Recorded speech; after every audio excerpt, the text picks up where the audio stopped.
ഹരിയോ. Part 2 ഒരു പാർട്ടാണ് നമ്മൾ ആദ്യം എടുത്തത്. രണ്ടാമത്തെ പാർട്ടായിട്ട് ബാക്കി എടുക്കാം. ഒറ്റയടിക്ക് പോകുന്നില്ല. അപ്പം ഗളേരേഖാസ്തിസ്രോ ഗതിഗമകഗീതൈക നിപുണേ വിവാഹവ്യാനദ്ധ പ്രഗുണഗുണസംഖ്യാ പ്രതിഭുവക വിരാജന്തേ നാനാവിധമധുരരാഗാകരഭുവാം ത്രയാണാം ഗ്രാമാണാം സ്ഥിതിനിയമസീമാന ഇവ തേ. ഗളേ രേഖാഃ തിസ്രഃ ഗതി ഗമക ഗീത ഏക നിപുണേ വിവാഹവ്യാനദ്ധ പ്രഗുണഗുണസംഖ്യാ പ്രതിഭുവക വിരാജന്തേ നാനാവിധമധുരരാഗാകരഭുവാം ത്രയാണാം ഗ്രാമാണാം സ്ഥിതിനിയമസീമാന ഇവ തേ. ഗളേ ഗളേ എന്ന് പറഞ്ഞാൽ കണ്ടത്തിൽ, കഴുത്തിൽ. രേഖാസ്തിസ്രഹ തിസ്രഹ രേഖാഹ 3 രേഖകൾ. എന്തൊക്കെയാത്? ഗതി ഗമകം ഗീതം. ആ 3 രേഖകൾ ഗതി ഗമകം ഗീതം ഇവയിൽ അതൊക്കെ സംഗീതത്തെ പറ്റിയുള്ള കാര്യങ്ങളാണ്. സംഗീതകലയുടെ ഏറ്റവും മൂർധന്യ അവസ്ഥയിലിരിക്കുന്ന ദേവി, ഉച്ചസ്ഥാനത്തിരിക്കുന്ന ദേവി നിപുണയാണ് എന്ന് പറയാൻ സമർത്ഥയാണ്. ഏറ്റവും സാമർഥ്യമുള്ള ആ ദേവിയുടെ കഴുത്തിലെ 3 രേഖകൾ അതാണ് പറയുന്നത്. വിവാഹവ്യാനദ്ധ പ്രഗുണഗുണസംഖ്യാ പ്രതിഭുവക. വിവാഹവ്യാനദ്ധം വിശേഷണനർത്ഥമായത് വ്യാനർത്ഥം. പ്രഗുണഗുണം പ്രകർഷേണ ഗുണമായത് പ്രഗുണം. ഗുണസംഖ്യ. അപ്പം വിവാഹ സമയത്ത് വിവാഹകാലത്തിൽ ദേവിയുടെ ഭർത്താവായ മഹാദേവനാൽ അല്ലെങ്കിൽ കാമേശ്വരനാൽ കഴുത്തിൽ കെട്ടപ്പെട്ട അനേക തന്തുക്കൾ ചേർന്ന 3 ചരടുകൾ.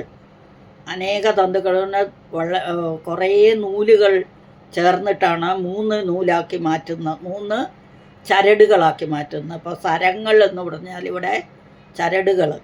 അപ്പോൾ സംഖ്യയ്ക്ക് ജാമ്യക്കാരായിട്ട് വിരാജന്റെ ശോഭിക്കുന്നു എന്നർത്ഥം.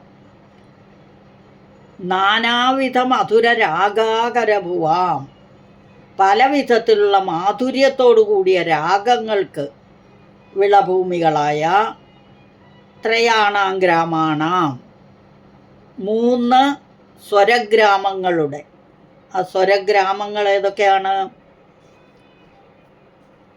സ്വരഗ്രാമങ്ങൾ ഷഡ്ജം, മധ്യമം, ഗാന്ധാരം തുടങ്ങിയത്. അപ്പം ആ സ്വരഗ്രാമങ്ങൾക്ക് സ്ഥിതി നിയമ സീമാന ഇവതേ.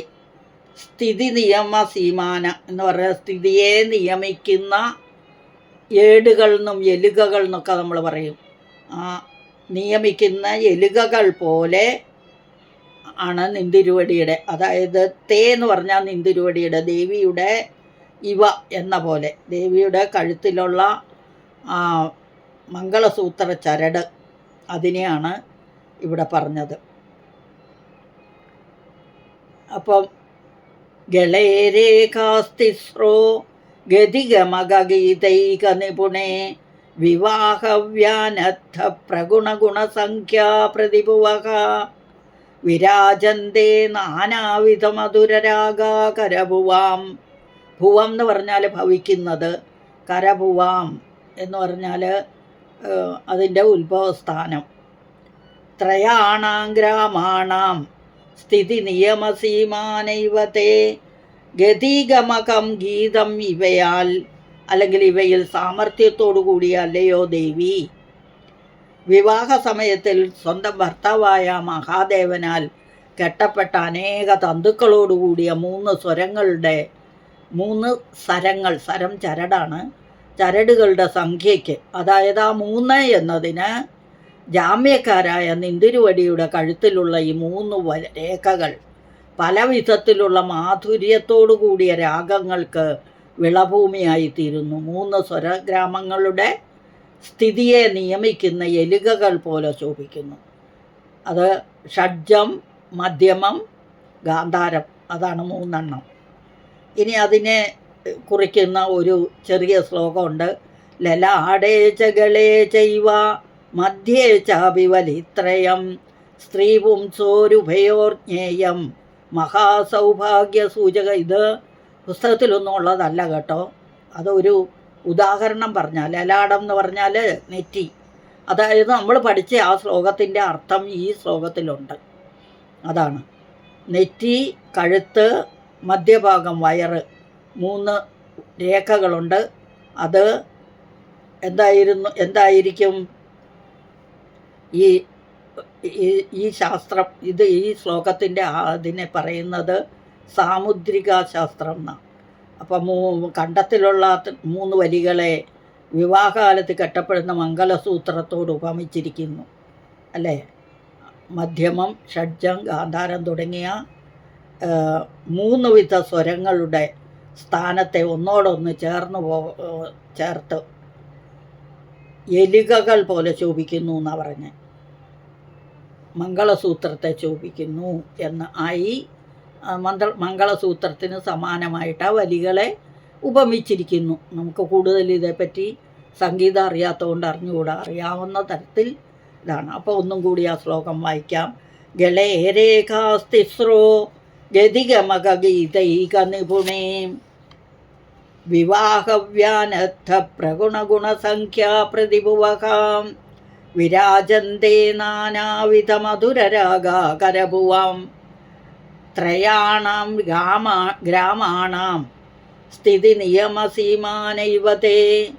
ഗതിഗമകം ഗീതം ഇവയിൽ സാമർഥ്യത്തോടുകൂടി അല്ലയോ ദേവി, വിവാഹ സമയത്ത് ഭർത്താവായ മഹാദേവൻ അനേക നൂലുകളോടുകൂടിയ ചരടുകളുടെ സംഖ്യ 3 എന്ന സംഖ്യയ്ക്ക് ജാമ്യക്കാരായ നിന്തിരുവടിയുടെ കഴുത്തിലുള്ള 3 രേഖകൾ പല വിധത്തിലുള്ള മാധുര്യത്തോടുകൂടിയ രാഗങ്ങൾക്ക് വിളഭൂമിയാകുന്നു. അതായത് സ്വരഗ്രാമങ്ങളുടെ സ്ഥിതിയെ നിയമിക്കുന്ന എലികകൾ എന്ന പോലെ ശോഭിക്കുന്നു എന്നർത്ഥം. ഇതോടുകൂടി സൗന്ദര്യലഹരി സ്തോത്രപഠനം ഇന്ന് കഴിഞ്ഞു. സകലം ശ്രീ ദേവ്യാർപ്പണമസ്തു. അമ്മേ നാരായണ. അപരാധ സഹ